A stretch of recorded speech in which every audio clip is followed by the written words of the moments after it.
Hello everyone, myself Ritesh Tiwari, lecturer RK Group of Institution, Naini Prayagraj.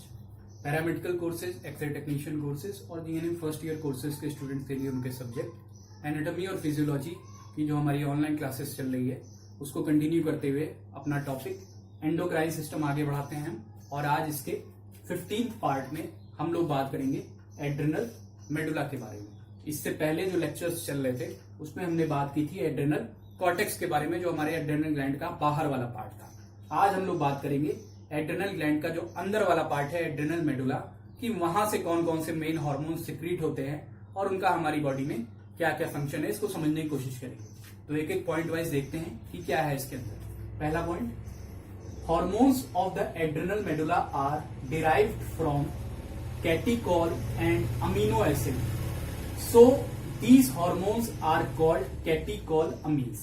अब ये जो adrenal medulla से जो हार्मोन्स सिक्रीट होंगे वो डिराइव्ड का मतलब बनना, वो किस से बने होते हैं? दो चीजों से मिलकर बने हैं।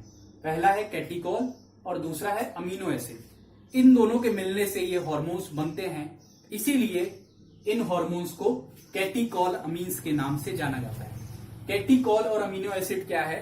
ये कुछ नहीं है, ये एक प्रकार के ऑर्गेनिक कंपाउंड है। जैसे स्टेरॉइड था, कॉर्टेक्स से जो हार्मोन सिक्रीट हो रहे थे वो स्टेरॉइड थे, उनको कॉर्टिकोस्टेरॉइड बोला जा रहा था। वैसे ही यहां से जो हार्मोन सिक्रीट हो रहे हैं वो कैटिकॉल और अमीनो एसिड, इन दोनों से मिलकर बने हैं, इसीलिए इनका नाम क्या पड़ गया? कैटिकॉलअमीन्स। और ये क्या है? एक प्रकार के ऑर्गेनिक कंपाउंड है। Next point, catecholamines secreted by adrenal medulla. अब हम लोग देखते हैं कि ये जो कैटिकॉलअमीन्स ग्रुप है जो मेडुला से सिक्रीट हो रहा है उसके अंदर कौन कौन से हार्मोन्स आते हैं। तो मुख्यतः 3 हार्मोन है जो कैटिकॉलअमीन्स ग्रुप में आते हैं। सबसे पहला जो है नंबर 1 ये लिखा है, इसका नाम है एड्रेनलिन, या इसी का एक और नाम है, इसको हम लोग एपिनेफ्रीन के नाम से भी जानते हैं। दूसरा जो हार्मोन है उसका नाम है नॉर एड्रेनलिन, या इसी को हम लोग नॉर एपिनेफ्रीन के नाम से भी जानते हैं। और तीसरा है डोपामाइन। तो ये 3 हार्मोन्स है जो कैटिकॉलअमीन्स ग्रुप में आते हैं। इसके अलावा इन तीनों का नाम आपने बहुत कॉमनली सुन रखा होगा। यहाँ पे एड्रेनल मेडुला में तो ये जो हार्मोन्स के रूप में सिक्रीट होते हैं, इसके अलावा हमारी बॉडी में हमारा जो ब्रेन है वहां पे ये न्यूरोट्रांसमीटर के रूप में सिक्रीट होते हैं। न्यूरोट्रांसमीटर क्या है? एक विशेष प्रकार के केमिकल्स होते हैं जो हमारे ब्रेन में बनते हैं, सिक्रीट होते हैं, और एक नर्व से दूसरे नर्व में क्या करते हैं? पास ऑन होते हैं, ट्रांसमिट करते हैं सिग्नल को। न्यूरोट्रांसमीटर्स ही रिस्पॉन्सिबल है जिस भी वजह से हमारी बॉडी में जो भी इमोशंस हम लोग फील करते हैं, गुस्से का, हैप्पीनेस का, सैडनेस का, उसके लिए कौन रिस्पॉन्सिबल है? न्यूरोट्रांसमीटर। तो ये तीनों का मेन रोल तो ब्रेन में है न्यूरोट्रांसमीटर के रूप में, लेकिन यहां पे ये क्या है? एड्रेनल मेडुला से ये हार्मोन्स के रूप में भी सिक्रीट होते हैं। तो अब आइए देखते हैं कि इनका क्या फंक्शन है, क्या क्या बॉडी में चेंजेस लाते हैं। उसके नीचे point, adrenaline and noradrenaline plays an important role in the fight और flight response of the body. अच्छा, यहां पे एक बात, एड्रेनलिन और नॉर एड्रेनलिन का नाम आप देखेंगे तो क्या है? लगभग सेम है, केवल इसके नाम में नॉर जुड़ गया। तो ये जो नॉर जो जुड़ा है इसका मतलब होता है नॉर्मल, ये नॉर्मल से आया नॉर। तो इसका स्ट्रक्चर आप देखेंगे एड्रेनलिन का, तो इसके स्ट्रक्चर में क्या होता है? Methyl group CH3 methyl group जो है वो प्रेजेंट होता है, और जो नॉर एड्रेनलिन है उसमें क्या है? वो मिथाइल ग्रुप हट जाता है, एब्सेंट हो जाता है, तो डीमिथाइलेटेड हो जाता है, नॉर्मल हो जाता है, इसीलिए उसको नॉर एड्रेनलिन बोला गया। लेकिन जब हम लोग फंक्शन देखेंगे तो दोनों का एक साथ देखेंगे। अच्छा, और ये जो हार्मोन है नॉर एड्रेनलिन, ये नॉर्मली क्या है? सामान्य कंडीशन में भी हमारी बॉडी में थोड़ी थोड़ी मात्रा में एड्रेनल मेडुला से सिक्रीट होता रहता है।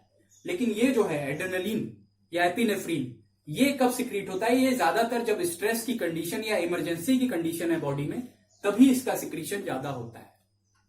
तो पहला जो पॉइंट है क्या है? इनका हमारी बॉडी में बहुत इंपॉर्टेंट रोल है। किस कंडीशन में? फाइट और फ्लाइट रिस्पॉन्स देना। फाइट मतलब लड़ना, फ्लाइट मतलब उड़ जाना या भागना, रिस्पॉन्स मतलब प्रतिक्रिया।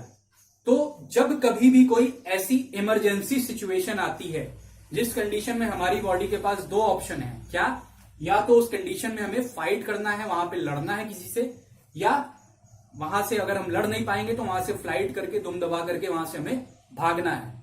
इस कंडीशन में बॉडी में जो भी चेंजेस आते हैं या बॉडी कैसे तैयार करती है अपने आप को उस सिचुएशन को फेस करने के लिए, उसमें बहुत इंपॉर्टेंट रोल है इन दोनों हार्मोन का, एड्रेनलिन और नॉर एड्रेनलिन।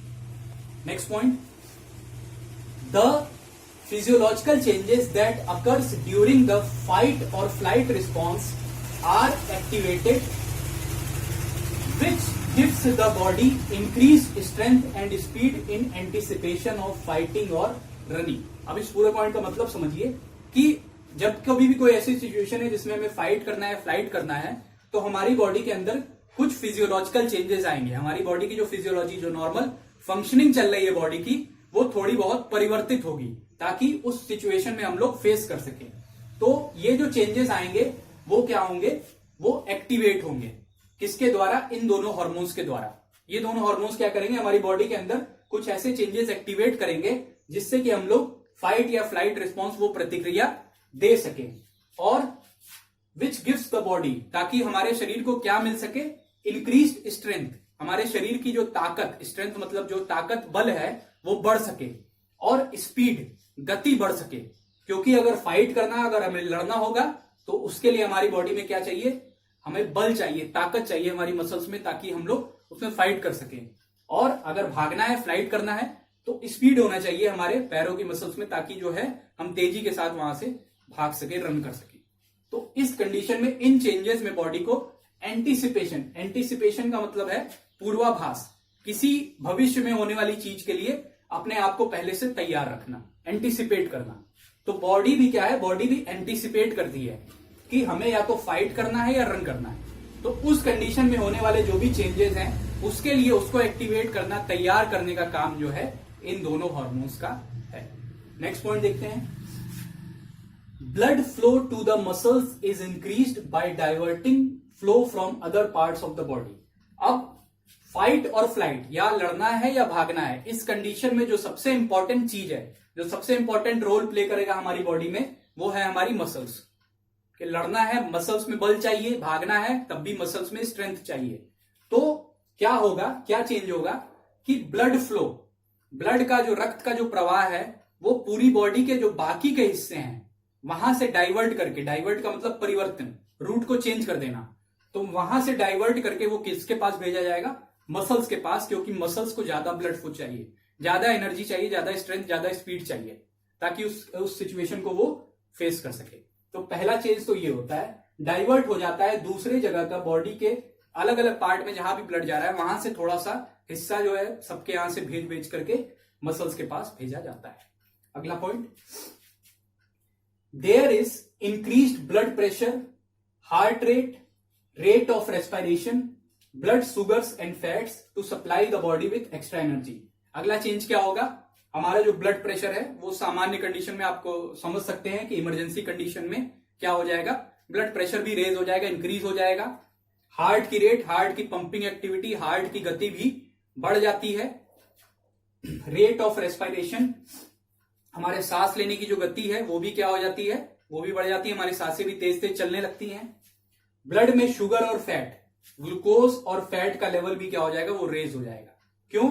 क्योंकि उस समय इस कंडीशन में हमारी बॉडी को क्या चाहिए, एक्स्ट्रा एनर्जी, ऊर्जा जो है वो नॉर्मल कंडीशन से ज्यादा चाहिए, एनर्जी ज्यादा चाहिए लड़ने के लिए या भागने के लिए। तो ब्लड में शुगर और फैट का लेवल बढ़ेगा, इन्हीं से हमें क्या मिलेगा, एनर्जी मिलेगी। अगला point, the process of digestion slows down. Digestion की जो प्रक्रिया हमारे अंदर चल रही है, हमारे जीआईटी में चल रही है, भोजन जो हमारा हमने लिया है वो पच रहा है, वो डाइजेशन का प्रोसेस जो है वो थोड़े समय के लिए क्या हो जाएगा, स्लो डाउन हो जाएगा, कम हो जाएगा। क्योंकि उस समय, उस सिचुएशन में डाइजेशन जो है वो इतना इंपॉर्टेंट नहीं है। भोजन अगर थोड़ी देर के लिए नहीं भी पचेगा तो हमारी बॉडी में कोई नुकसान नहीं होगा। तो प्रोसेस ऑफ डाइजेशन क्या है, स्लो किया जाता है। ये क्या है, बॉडी का ये सारे के सारे कंपेंसेटरी मैकेनिज्म है कि जिसकी जरूरत नहीं है उसको थोड़े समय के लिए रोक दो, और जहां जरूरत है वहां पे ज्यादा दो। ये इसके लिए ये दोनों तैयार करते हैं। Next point, mouth gets dry, face is flushed and pupils are dilated. जब कभी भी ऐसी इमरजेंसी सिचुएशन आएगी जहां पे आपको अचानक से आ गया, आपको लड़ना है या भागना है, आप डर गए हैं, घबरा गए हैं, एंटिसिपेट कर रहे हैं, तो आपने देखा होगा कि माउथ गेट्स ड्राई, हमारा मुंह जो है वो क्या होने लगेगा, सूखने लगेगा, मुंह सूखने लगता है, प्यास ज्यादा लगने लगती है। फेस इज फ्लश, चेहरा जो है हमारा वो फ्लश का मतलब एकदम से लाल और गर्म, क्योंकि क्या है, ब्लड फ्लो वहां पे बढ़ गया, तो फेस, चेहरा एकदम लाल हो जाता है, गर्म हो जाता है, प्यूपिल्स डायलेटेड हो जाते हैं, हमारे आंख की जो प्यूपिल्स है वो क्या है, एकदम से डायलेट मतलब फैल जाना। क्योंकि अचानक से, जैसे कुछ भी सोच लिया, अचानक से आपके सामने शेर आ गया, शेर आ गया तो आपको क्या करना है, भागना है, या नहीं भागने की कंडीशन है तो आप लड़ने की कोशिश करेंगे। तो उस कंडीशन में जो जो चेंजेस बॉडी में आ सकते हैं उसको आप इमेजिन करिए, वो सारा होता है। मुंह सूखेगा, चेहरा हमारा लाल हो जाएगा, डर के मारे गर्म हो जाएगा, और प्यूपिल्स हमारी आंख की वो क्या हो जाएंगी, फैल जाएंगी, आंखों की पुतलियां डर के मारे डायलेट हो जाएगी। ये चेंजेस भी हमारी बॉडी में इन दोनों की वजह से हो रहा है, एड्रेनलिन और नॉर एड्रेनलिन। अगला पॉइंट जो है वो डोपामाइन के बारे में। तो यहां तक जो है, ये जो सारे चेंजेस आपने देखे वो एड्रेनलिन और नॉर एड्रेनलिन हमारी बॉडी में प्रोड्यूस करते हैं फाइट और फ्लाइट रिस्पॉन्स में या इमरजेंसी कंडीशन में। बहुत इंपॉर्टेंट हार्मोन है ये, नेचुरली भी इनका बहुत इंपॉर्टेंट रोल है। इसके अलावा मेडिसिन में, आर्टिफिशियल दवाइयों के रूप में भी आप देखेंगे कि एड्रेनलिन और नॉर एड्रेनलिन का बहुत ज्यादा प्रयोग किया जाता है, बहुत ज्यादा रोल है इनका, हार्ट में, ब्लड प्रेशर में, कई चीजों में, कई इमरजेंसी सिचुएशन में इनको प्रयोग में लाया जाता है। तो ये हुई बात इन दोनों की।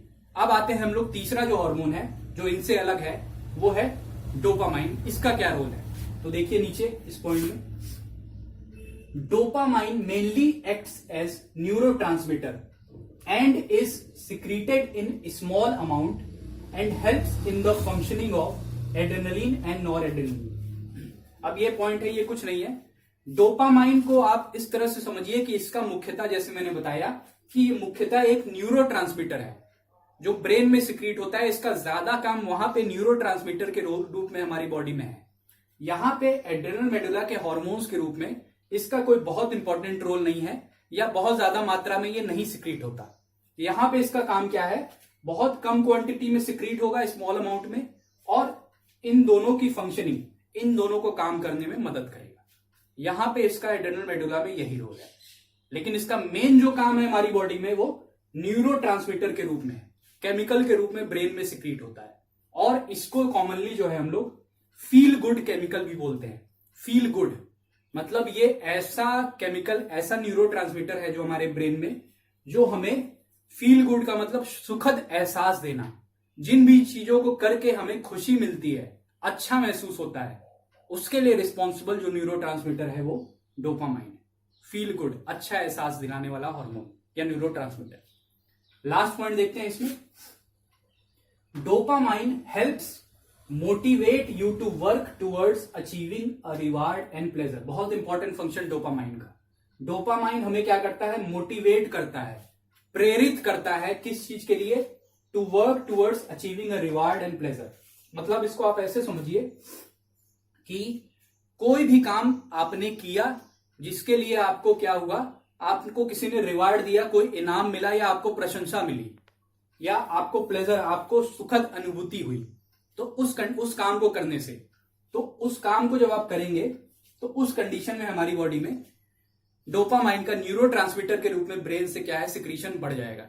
तो डोपामाइन हमें क्या करेगा, मोटिवेट करेगा, प्रेरित करेगा कि आगे भी हम इसी तरह से अच्छा काम करते रहें, ताकि हमें रिवार्ड और इनाम और प्रशंसा मिले और प्लेजर, अच्छी अनुभूति हो। तो ये क्या है, एक फील गुड केमिकल है।